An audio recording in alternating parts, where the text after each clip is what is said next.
very, very brief history about myself. I'm from Pakistan, Peshawar. My basic education was done in Peshawar. We came over here in 1984. Circumstances at the time were such that I couldn't really continue with my education. Although I started the higher education here, I couldn't complete. The emphasis was more on working and earning a living at the time. So my very first job was in retail. I worked in airport retail. It was a duty-free shop. And very soon I was promoted to an assistant manager level, then to a manager level. And then the journey sort of started from there. And then I never really looked back and wanted to go back into education. I just wanted to continue with that. Times were hard in the early 90s, recession kicked in and I lost my job. Then various other roles, different things, retail banking, tried some sort of small startups myself as well. Some worked, some didn't work. Back into jobs again in the mid-90s. I worked for British Airways for about 15 years. And then I decided to do something of my own eventually. Resigned from BA in 2012 and started my business with Snappy Snaps. Before I started with Snappy Snaps, and this is what I encourage everybody to do your own due diligence, understand what you want to go into. I looked at many different franchises. I looked at fast food franchises, I looked at if I was to list them, it'll be a very long list. But I went through quite a lot to try and narrow it down to a few and then chose Snappy Snaps eventually. So ideally, it is down to an individual what you want to do and how you want to sort of, or what your strengths are basically, and what will work for you. The reason I didn't choose the fast food was purely because it was a very, very demanding business, long hours. But then also what I had seen, there was a lot of dishonesty going on in the businesses. Fast food, especially so I was looking at the fast food in terms of the fried chicken franchises, from KFC to a lot of the I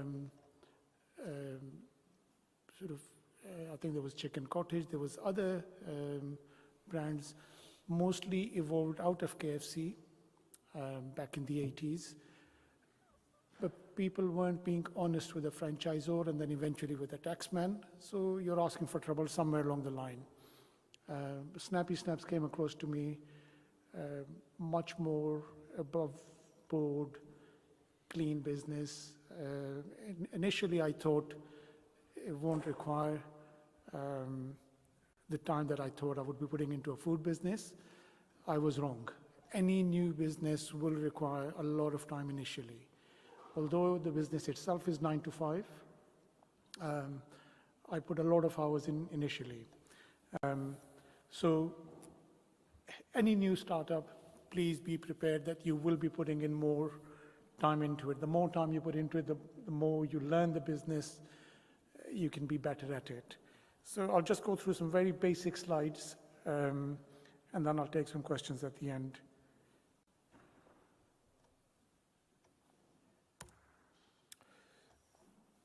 So before I go into the franchising itself, the idea comes from you want to do your own business, and then why do you want to do it?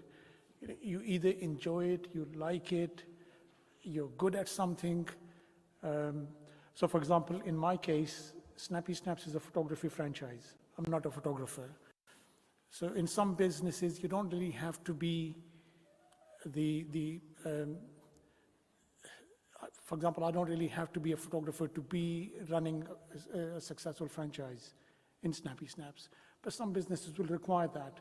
But overall, do you really want to do something, whether it's a fast food, whether it is photography, whether it is other retail jobs, businesses, as long as you enjoy it and you have the drive to do it. Just being your own boss isn't good enough, because there's a lot that will come with it. Again, I say about flexibility, it may not offer that flexibility initially. So you may not have the flexibility initially.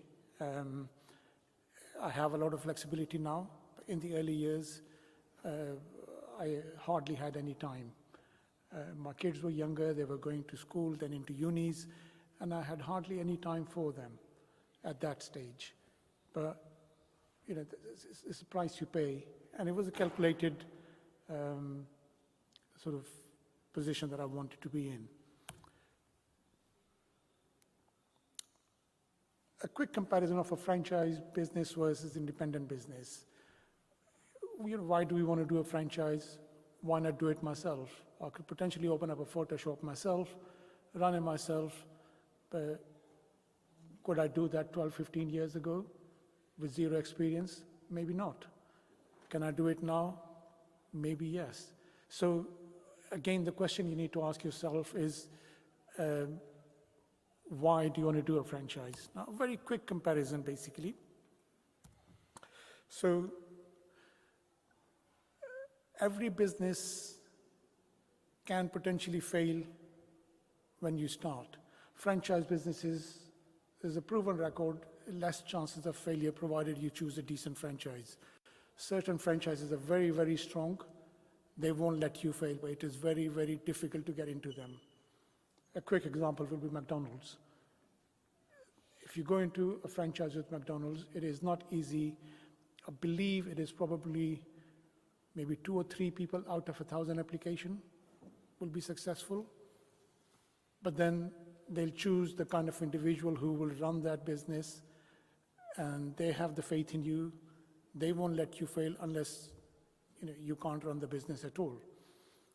So less chances of failure. It's a tried and tested formula. Somebody's done it before for many years, and you're simply just there as turning the wheel faster rather than reinventing it. Usually a decent franchise will have a good support network, and you will have someone to go back to, whether that is for marketing, for an advice, for an HR issues, anything.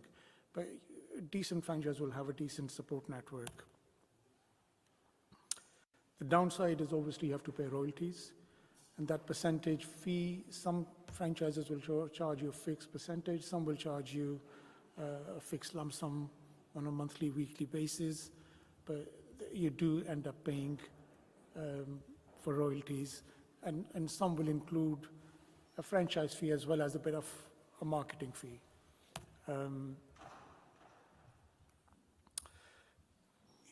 You will own your own business, but you don't own the brand. So for example, I have 2 Snappy Snaps stores. I don't own the brand, I own my own businesses, but I'm tied to Snappy Snaps. I can't really do anything else. I can't sell fireworks in my shop. We did have a competition in Uxbridge, another photo shop, independent, and they would sell all sorts of stuff at different times of the year. Come Halloween time, they will put fireworks in their store. It was a photo shop, but independent people can do that. A franchise business, we can't do that. The branding, again, is standardized, so you can't really create your own branding as such. You work with the brand. If you have a brilliant idea, you work with the brand, and they may incorporate that within their own branding, but it needs to be from the franchisor. Independent on the other side, I say less chances of success. That can be right or wrong. It all depends upon the individual. If somebody is very, very good at something, they've done all their initial work, they could be very successful. But it is something which hasn't been tried and tested. It's your own formula, your own doing, and you only know what to do. You may have some examples to follow, but you don't really have any network that you can work with. So if something goes wrong, it is you. Although in franchising, if something goes wrong, that is my responsibility in my business, but I do have an opportunity to go to the franchisor and seek advice or guidance. The benefit of independent business is there's no royalties, everything is your own money. You don't really have to pay anybody unless you want to do your own marketing, which you should. And it's your own branding, so you decide whatever.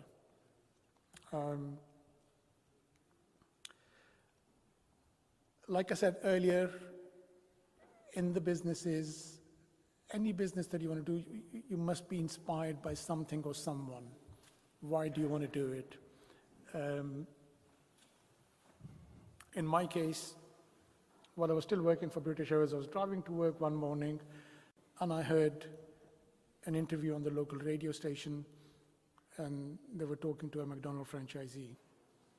And at that time, he had started his business probably 6 years prior to that interview, and he had 16 McDonald's stores. And straight away that inspired me. I was already thinking of doing something, but I didn't know what. And I said to myself, I want to go and see this individual. So something must be there to inspire you, whether that is an individual, another successful business, or whatever. But you'll have to follow some footsteps. It could be your own idea that is inspiring you. It could be, somebody else's success. Following somebody else's success isn't bad, but I wouldn't say just copy and paste the idea and say.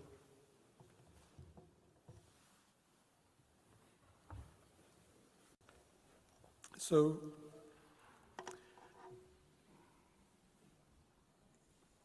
copy and paste someone else's idea isn't good enough, because you could potentially get it wrong for many reasons. So having your own independent idea or be inspired by somebody. I've just been told I have about 15 minutes, so I'm going to try and skip through some of the stuff, but I'll take some questions at the end.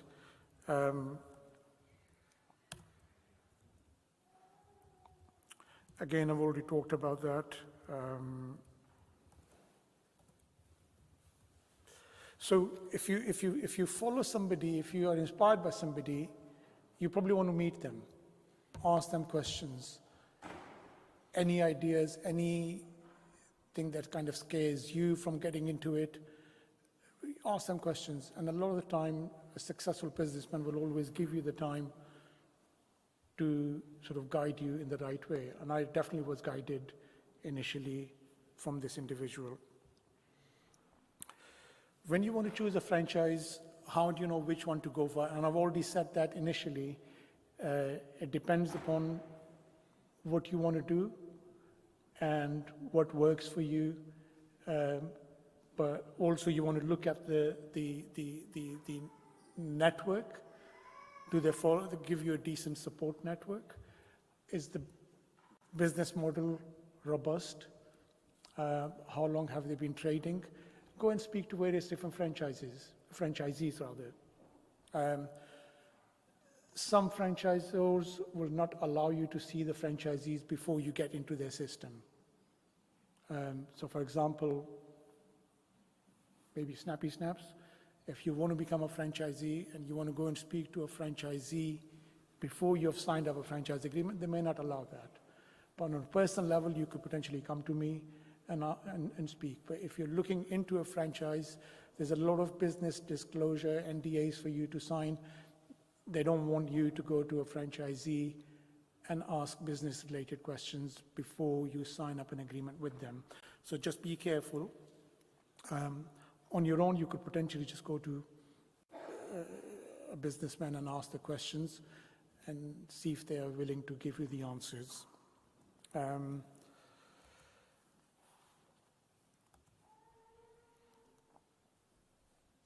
Once you decide which business you want to go into, you want to do some detail that could potentially be a business that is trading already. Hopefully by this time you would have done a lot of work before you choose which one to go for, and you've narrowed it down. So each business, look at it in detail. Ask for the detailed accounts, not just for 1 year, maybe 3 years, maybe more. The more, the better. If you don't understand the accounts yourself, take help from an accountant, but you need to. So some small businesses probably will not give you a true picture, and I've experienced that in franchises. When I ask for the accounts, they're asking for a lot of money for the business. Accounts don't show the profitability. So you then need to dig deep into those accounts, maybe ask lots of questions, why there's no profit in the business, but yet they're asking for more money. Seek an advice from it may still be a good business. So a lot needs to be done in terms of before you make your offer. I've always stressed upon doing your cash flow. A lot was talked about the business plan earlier. Business plan, your cash flow, your P&L, very, very crucial. So any business you're looking at, based from their accounts, based on your own experience, your own footfall analysis, you look at that and you create your own cash flow. Probably the worst possible scenario, the best scenario, and something in the middle. And then you work whether that is worthwhile for you or not. And at each stage, you can potentially go to a mentor if you have one, if not, an accountant who will probably tell you whether you've done it right or wrong. A very quick one here on SWOT analysis. I've put it there in the bullet points, but if no one knows that, it's just like analysis of any business in terms of their strengths, weaknesses, opportunities, and threats to the business. Very, very important that that is done at the earlier stages for you to understand what you're getting into. Once you're in the business, again, crucially important to stay focused. You don't just want to sort of take your foot off the pedal and say, okay, fine, I'm in now, relax. Like I said, early few years, couple of years at least, if not more, will be crucial, and you'll be putting a lot of time and effort into it. So you don't want to lose the focus.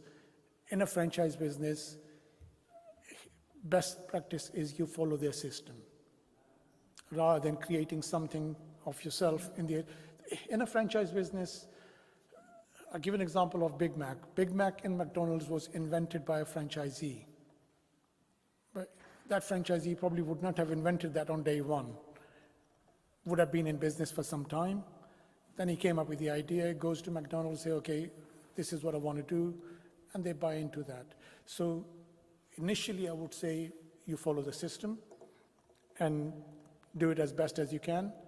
Once you're more experienced, then you could potentially explore for betterment. And obviously, again, you're working with the franchisor, not on your own. Honesty, I've touched upon earlier. Extremely important. I can be dishonest with my franchisor. I take X amount of money each day, each week, each month, and I pay X amount of money to the franchisor. I could be dishonest and say, no, I've earned less. I report less figures to them, I pay them less money. But then at the same time, I'm being dishonest with the taxman, and somebody somewhere along the line will catch up. And then that's not good for your business. You lose your franchise agreement. You lose your rights to trade from that premises. And if the taxman comes after you, God knows what happens. So just be very, very careful. Honesty is always the best policy. When I say earn and give, my very first VAT bill, remember I came from an employment background, and each month you're getting your pay slip and there's X amount of tax in it, which sometimes pinches and say, okay, I've paid so much tax. My very first VAT bill for me was huge. It was in thousands. And I said to my accountant, is there anything we can do about that? And he said to me, Umar Sahib, you should be grateful. You're paying more VAT, that means you're making more money. So that's a positive side of it. There's no point in sort of hiding from that or doing something dodgy that can harm your business later on. VAT, taxes, and again, when you're earning more, you'll be doing more charity for the Jamaat work, for anything else. So it is good overall.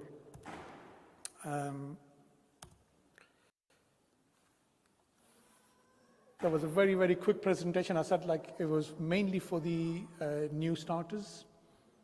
But if there's any questions, there's a lot of experienced people in here. But if there's any new starters or anybody who would like to ask any questions, I'm happy to answer anything.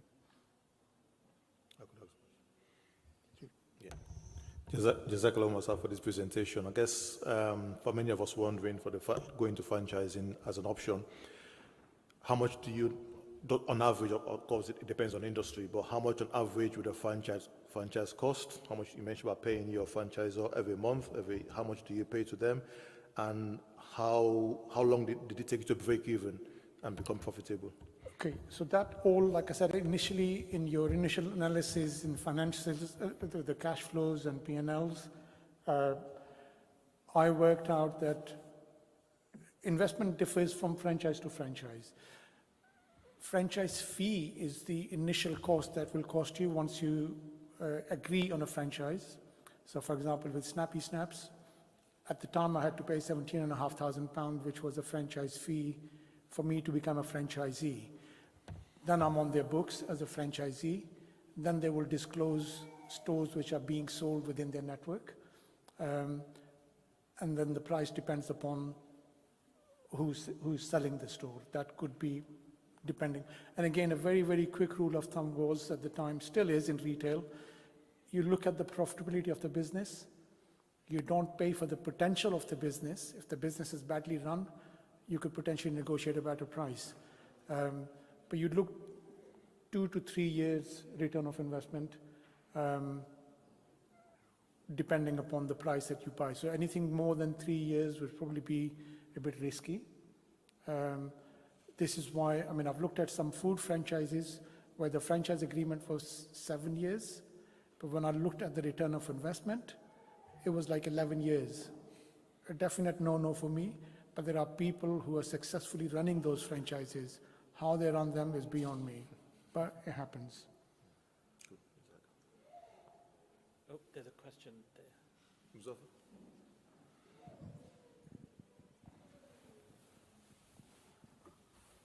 Assalamu alaikum, Jazakallah for the presentation. It's good to see that Snappy Snaps is going strong because the way the high streets are going nowadays, I would have thought shops similar to that would be facing a lot of challenges in the market.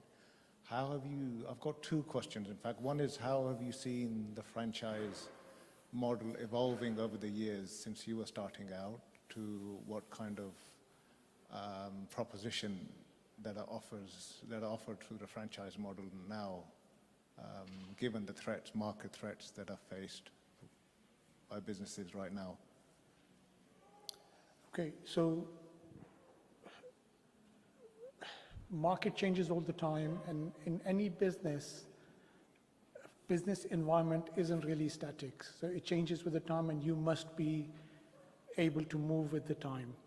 In my case, when I was looking at Snappy Snaps, we very rarely printed photos for our own selves at home, basically. It was all digital in those days. And I said to myself, I'm going into a business which is printing photos predominantly. I don't print photos. Who else will print photos?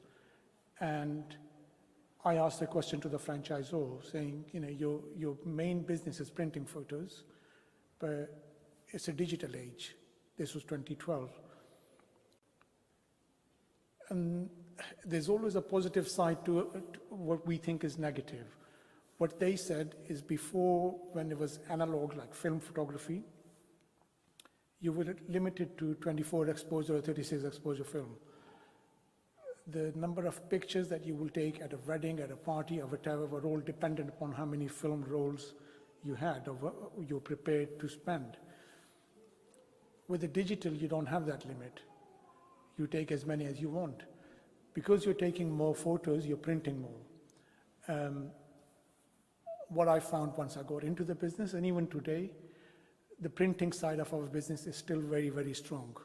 There are other sides that we do in the business, to help with the digital side, but the printing side is very, very strong. Similarly, depending on whichever business you're going into, so your initial analysis will be crucial for you to do that initially and see whether that fits right. Choosing the right franchise, for example. If you're looking at the food franchise, the right franchise, the stronger network, the business model has to be good. I hope that answers the questions. Jazakumullah. Second question is more of a hypothetical one, that if you were to starting out your franchise now, as opposed to back when you're doing it with a similar kind of capital, are there any franchises which seems very attractive to you that you would like to share? There is. We still have people coming into the group. The selection criteria is slightly strict now compared to what it was then. So Snappy Snaps at the time was owned and run by 2 English friends. They then sold it to Timson's in 2013. Timson's a much bigger company. They don't have any experience in franchising, but they are very, very good business people. So they've changed the structure slightly, and the criteria to get in now is slightly tougher than what it was 12 years ago. Yet people are still coming in. But again, it will depend upon the business that one wants to go into, basically. So there's no sort of hard and fast answer about that. It depends what business it is.